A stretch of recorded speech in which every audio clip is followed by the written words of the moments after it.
Fala aí, nono ano, beleza? Tô de volta aí, professor Renato, né? Vocês já sabem.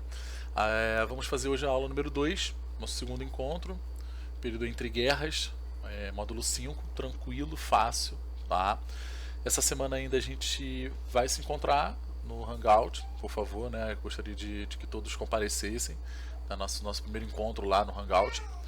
Também levando dúvidas, etc., né, tanto do módulo anterior da Revolução Russa quanto do módulo de hoje. Eu resolvi fazer diferente. Resolvi não fazer aquele esqueminha do mapa mental e fazer um slide mais simples, tá? Porque primeiro que nem tem muito meme, nem tem muita brincadeira que a gente pode fazer aqui. É um módulo curto, é um módulo de preparo para a crise de 29. E aí sim vai ser um grande módulo, é um grande assunto para a gente poder conversar. Tá? Então tá ali, ó, período entre guerras. O que eu vou fazer nessa aula? Eu vou usar bastante o livro. Tá? Vou aproveitar que o módulo é pequeno. Então eu vou ficar entre slides e o módulo. Slides e o módulo. Então se você não pegou ainda o livro, pega agora. Tá? Pega agora, coloca lá no módulo 5, que conforme eu vou explicando, eu volto no livro e vou marcar alguns parágrafos junto com vocês. Tá? Então ali, ó, vocês já viram o título, o Entre Guerras, né, um período que compreende a Europa entre o primeiro e o segundo, a primeira e a segunda guerra. Tá? A gente também pode falar dos Estados Unidos, porque participaram, né, da primeira e da segunda guerra. Então a gente vai ver esse momento, um momento conflituoso, um momento complicado, onde a Europa está em declínio, né, vide o fim da Primeira Guerra Mundial, e os Estados Unidos estão numa ascensão, né, vinham numa grande ascensão logo durante a Primeira Guerra, pós Primeira Guerra. Os Estados Unidos se tornam uma nação de fato, uma potência, né, melhor dizendo, uma nação potência de fato, justamente nesse momento do fim da guerra. E depois você vai vendo os problemas associados a esse American Way of Life, né, essa questão do consumo, a questão da produção norte-americana que não se modificou com o fim da Primeira Guerra, e vai dar problema, vai dar confusão, que vai ser a crise de 29, que vamos observar no módulo 6. Tranquilo? É basicamente isso que a gente vai falar, e também depois a ascensão do nazifascismo. A ascensão do nazifascismo não entra aqui, tá? Está compreendido no período entre guerras. Nessa aula só a crise do liberalismo, para a gente preparar o terreno para entender a crise de 29, e a crise de 29 logo, né, sendo uma grande, por consequência, né, da crise de 29, você tem a ascensão do nazifascismo e conecta na Segunda Guerra Mundial. Show, vamos lá. Contexto: grande destruição material, elevado número de mortes, declínio econômico dos países europeus, profunda insatisfação social. Todas essas características associadas à Europa e à Primeira Guerra Mundial. A gente já conversou, né, um pouco lá no início do ano sobre a Primeira Guerra. Não fez parte, né, oficialmente do nosso cronograma ali de conteúdo, mas a gente falou sobre a Primeira Guerra, vocês estudaram, né, já sobre a Primeira Guerra no 8º ano, e sabe como a Europa tinha um grande patamar de estar à frente, né, dos outros continentes. A Europa era o principal local do mundo econômico, cultural. A Europa era o centro do mundo, e ela entra em um declínio gigantesco pós Primeira Guerra Mundial. E é irônico que eles achavam que a guerra iria ser resolvida rápido, a guerra seria muito tranquila devido à tecnologia, os avanços tecnológicos envolvidos, e quando na verdade não foi.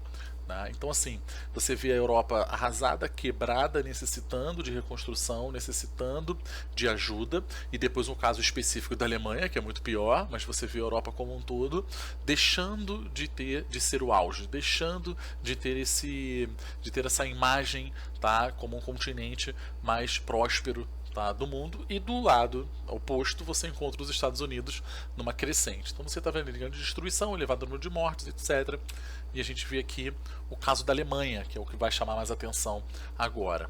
O Tratado de Versalhes, ele vai gerar grave repercussão na sociedade alemã, muita repercussões na sociedade alemã, devido à questão do teor do Tratado de Versalhes. Relembrando, o Tratado de Versalhes vai ser assinado no final da Primeira Guerra Mundial, onde é assinado o fim da guerra, e nesse fim da guerra a rendição alemã. A Alemanha perde a Primeira Guerra Mundial, principalmente para a Inglaterra, para a França e, né, os Estados Unidos, que entram depois, e ela precisa ser punida por isso, né? Assim era o pensamento dos ingleses, principalmente, dos franceses, envolvendo a questão da Alemanha. Eles vão botar a culpa desse conflito na Alemanha, do fato da Europa ter perdido, né? Essa hegemonia muito grande que existia antes. A culpada vai ser a derrotada e a Alemanha que vai receber todo esse apontar de dedos e você é a culpada e vai ter que pagar por isso. Então, a Alemanha sai lá culpada, ó, pela guerra, provocou um sentimento de ódio e humilhação muito grande no alemão. Né? Cria-se um caos econômico gigantesco. O Tratado de Versalhes ele obriga a pagamento de dívida. A Alemanha perde regiões importantes, né, economicamente, como Alsácia e Lorena. Né? Vocês devem lembrar, para a França, que, né, fez parte do conflito.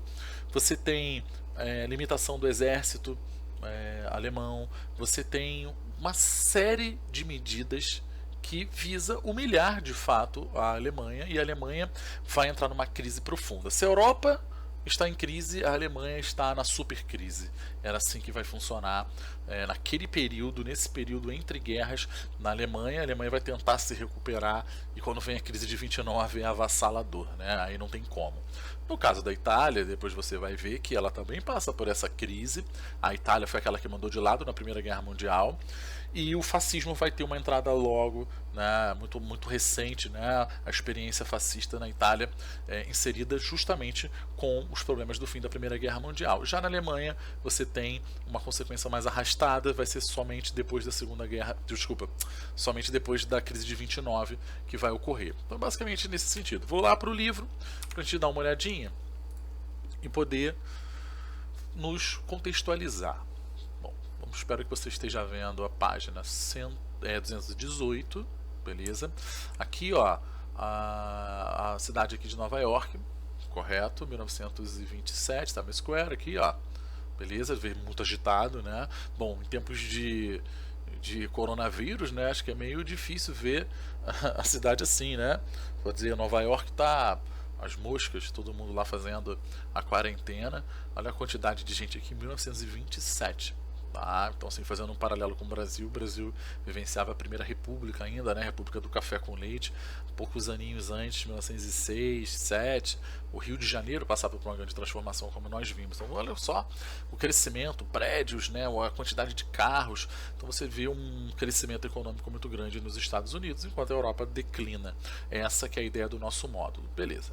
Ele começa aqui, né? Falando sobre a Primeira Guerra Mundial, os impactos, como os Estados Unidos cresceram, como a Europa acabou sofrendo bastante, e ele vai aqui falar de uma letra, né, de uma música aqui que é Nova York.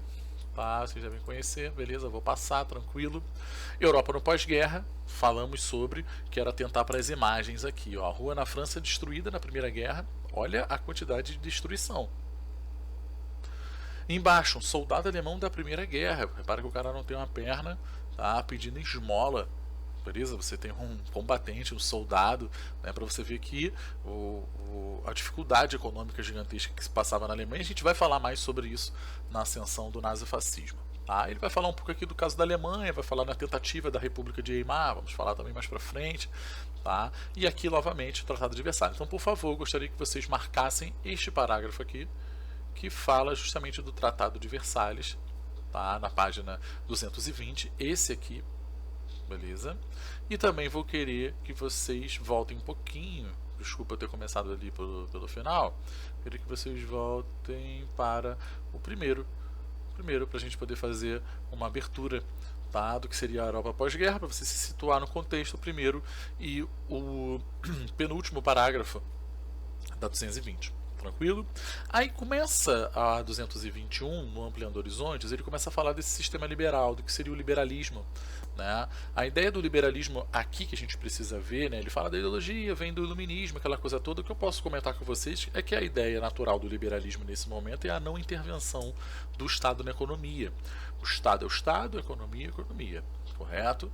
O Estado ele vai fazer o seu papel, vai exercer papéis, segurança, por vezes saúde, educação, mas ele intervém muito pouco na economia. Esse é o sistema liberal clássico. tá? A não intervenção do Estado na economia. E por mais que o Estado visualize, veja que o problema econômico vai acontecer, uma crise econômica vai acontecer, o Estado ele tem as mãos amarradas dentro dessa ideologia liberal, onde ele não pode intervir. É lógico que com muitas ressalvas, tá? A gente sabe que hoje em dia muitas coisas se modificaram, você tem outros tipos de conceitos associados ao liberalismo, neoliberalismo e por aí vai. E a gente está visualizando agora, né? Por que não fazer um paralelo com agora?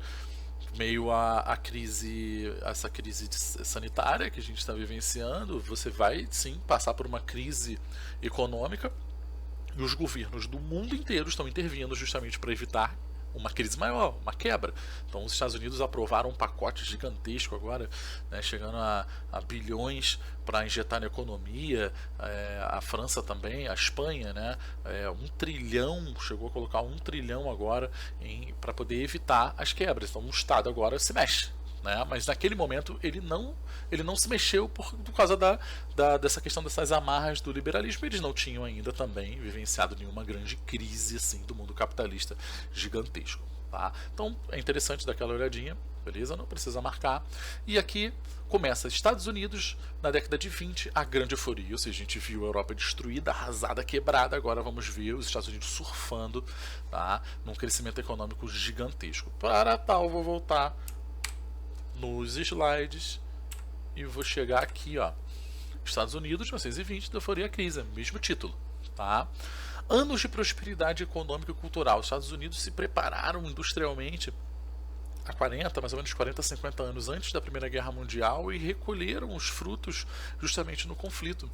Tá? E esse conflito vai trazer para os Estados Unidos o patamar de potência. Primeiro, não acontece no seu território.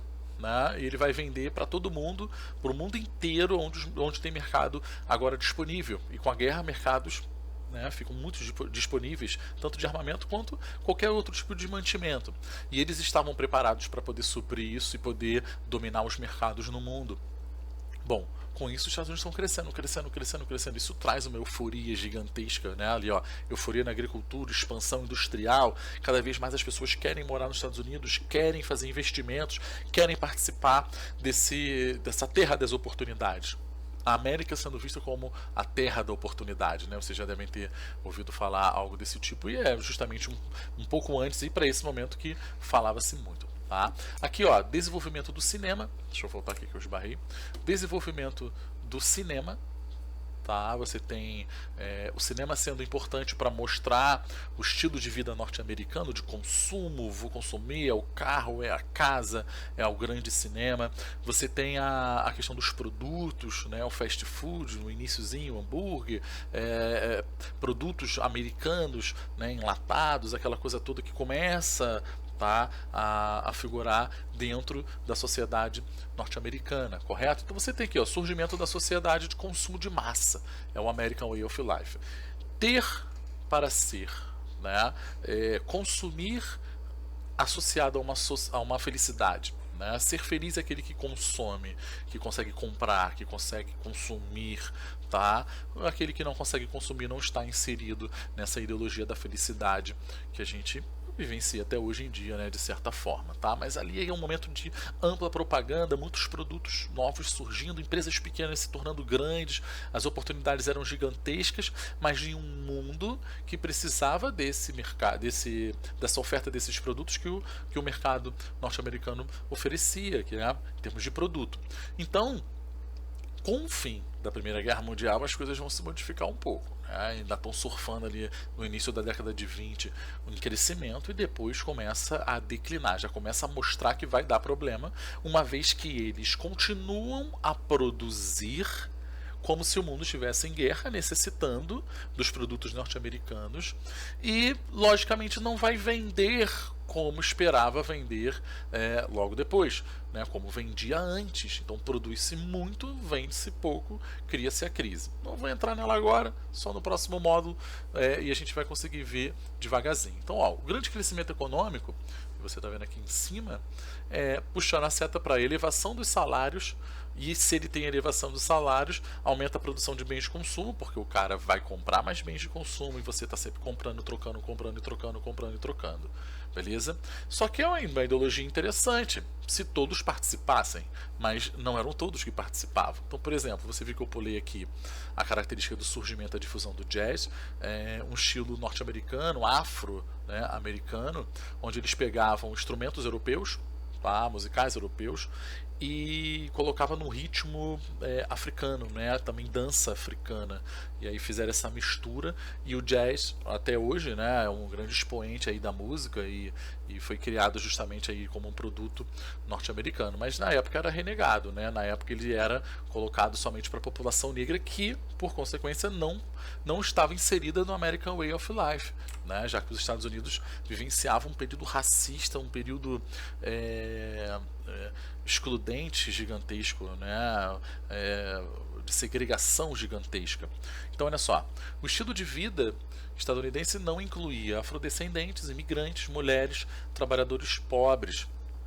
Cabe a gente fazer um paralelo, né? O afrodescendente, você tinha ali mais ou menos uns 60 anos, tá? Uns 65 anos do fim da escravidão nos Estados Unidos. Você sabe que o preconceito ele vai continuar a existir, correto? Então você tem ofertas de emprego baixíssimas, moradias consideradas submoradias, correto? A separação mesmo por bairros, por espaços, onde você tem bairro branco, bairro negro nos Estados Unidos, você tem escolas que não aceitavam negros naquele momento, até depois, até 1968, até a década de quase 70, você tem os Estados Unidos ainda com essas leis, ainda com essa questão ainda voltada muito para o preconceito racial, né? Não que tenha se modificado em termos de preconceito, mas essas leis absurdas que existiam antes não existem mais, mas demorou também para poder se modificar. Bom, dito isso, eles não participavam desse ciclo de comprar para ser feliz, comprar e girar a economia, assim como, por exemplo, os imigrantes, que já eram muito taxados como sendo os que vão roubar os espaços de emprego dos próprios norte-americanos. Então você vai ter uma lei de imigração sendo aprovada naquele momento para poder, na década de 20, para você conseguir diminuir o número de imigrantes nos Estados Unidos, né? As mulheres não participavam, apesar da Primeira Guerra Mundial, o homem ter ido virar soldado e ter ido para a guerra e a mulher ocupar o espaço que ele deixou na indústria, né? Quando a guerra acaba, muitas mulheres perdem seus postos de trabalho, aí é dali que começa o movimento feminista, né? Envolvendo essa questão da mulher operária, mas mesmo assim as que persistiram, que conseguiram, sofriam preconceitos, baixos salários, né? Não conseguiam estar inseridas no American Way of Life, em comprar, em estar participando ativamente da economia. E os trabalhadores pobres em geral. Então você tem uma parcela da população que não participa. Isso é um problema muito grande, porque não é uma parcela pequena da população, é uma parcela grande. Então você está meio que fazendo com que a economia ela gire, mas ela gira num pequeno grupo. Correto? Você tem poucas pessoas ricas e a maioria das pessoas não estão usufruindo, né, do restante da economia. Paralelo ao afrodescendente, eu coloquei aqui essa questão da intolerância do racismo. É quando a Ku Klux Klan, né, a chamada KKK, foi criada, né, a organização racista, pregava a supremacia branca. Tá na moda hoje em dia, né? A galera voltou a falar sobre... Nunca deixou, né, na realidade. Mas agora esse discurso ganhou mais força da supremacia branca. Então perseguem negros, judeus, imigrantes, o que é diferente, né? Latinos, correto? Nos Estados Unidos. E hoje a galera que está mais sofrendo lá pode dizer que são os imigrantes, né? E os negros também, dependendo da região dos Estados Unidos. Bom, mais pra frente a gente vai falar sobre isso. Tá? Quando a gente chegar lá no ano de 68, um período bem, né, diferente, Guerra do Vietnã e etc., vamos falar um pouco sobre a questão do movimento negro nos Estados Unidos com Martin Luther King e por aí vai. Então não estou preocupado em fechar essa parte agora não. Estou preocupado em voltar agora para o livro, para a gente poder fazer as nossas marcações. Página 221, vou pedir para que você marque, por favor, o primeiro e o segundo parágrafo. Tá? É o que encaixa o American Way of Life. Ele vai te explicar, né, o aumento do número de empregos, aumento do salário, aumento da produção, o cara compra mais. Olha essa imagem aqui, ó. Propaganda que reflete o modo de vida estadunidense por meio de aparelhos de eletrodomésticos em 1925, né, naquela época sempre associada à imagem da mulher em casa, da mulher mexendo nos produtos, né, do lar e etc. Vou dar aquele zoom aqui para tu ver, ó, os produtos, tá? Bom, associados a isso, né? Deixa eu ver o que mais aqui a gente pode colocar. Aqui embaixo, ó, uma outra imagem interessante, o luxuoso V8, né, a venda de carros, né, com preço para a família americana. Descreve o anúncio de automóvel. 1929, nele é possível observar o ideal, né, da família, a galera aqui, ó, pai, mãe, filho, tudo bonitinho, fazendo aqui um piquenique e o carro, né, sendo colocado. Bom, basicamente é isso. Vou pedir também para que você marque o último. Por quê? Além dele reforçar o American Way of Life, ele fala de Hollywood. É assim que eles colocam a propaganda, né? Você reforçando esse estilo de vida dentro dos filmes, dentro das novelas, né? Dentro dos quadrinhos, tudo isso sendo colocado. E eles fazem isso muito bem até hoje em dia. Já na próxima página, a gente entra nos marginalizados para finalizar. Tá? Foi o que a gente já tinha visto. Vai falar da questão dos negros, das mulheres, dos imigrantes, então vou pedir para que você marque o primeiro parágrafo, que ele faz aquela introdução de que nem todos estão associados ao American Way of Life. Vou pedir para que você desça e vá para a situação dos afro-americanos aqui, ó, parágrafo anterior à imagem. Cara, chega a ser algo bizarro, né? Escolas para negros, restaurante, bairro, ônibus, até bebedouro você encontra separado, né, entre negros e não negros. Então assim, ou brancos e não brancos, tá? Como era também colocado. É uma situação muito complicada, tá? A gente vai ver mais pra frente. E aqui a Ku Klux Klan, se você não pegou quando eu falei, já deve ter visto algum tipo de filme, algum tipo de material aí de mídia que mostre um cara meio que vestido como se fosse com um lençol, né, com um capuz na cabeça, parecendo meio que um fantasma. Tá? Eles escondiam o rosto, não é à toa, né? O cara vai fazer besteira, esconde o rosto, né, para não aparecer. Então, perseguição a negros, judeus, etc., queimando, né, queimando a cruz. Então, você já deve ter visto algo parecido, mais pra frente a gente vai falar sobre novamente. Então é basicamente isso, não tem muita ideia não. Essa parte dos negros marca a da Ku Klux Klan, a dos imigrantes não vou pedir para que vocês marquem não. Então marca aqui, ó, o primeiro parágrafo da 223. Pronto, aqui fala da origem do jazz e acabou. Já passei os exercícios aqui, ó, vou mostrar para vocês. Só o praticando aprendizado na 225. E vou terminar por aqui, vou finalizar. Tá? A gente se encontra durante a semana na aula online. Tirem as dúvidas, tragam, por favor. Quero que seja dessa forma, tá? Vocês participando, perguntando, para ficar algo mais dinâmico no nosso tempo. Beleza? Beijo, lavem as mãos e até a próxima.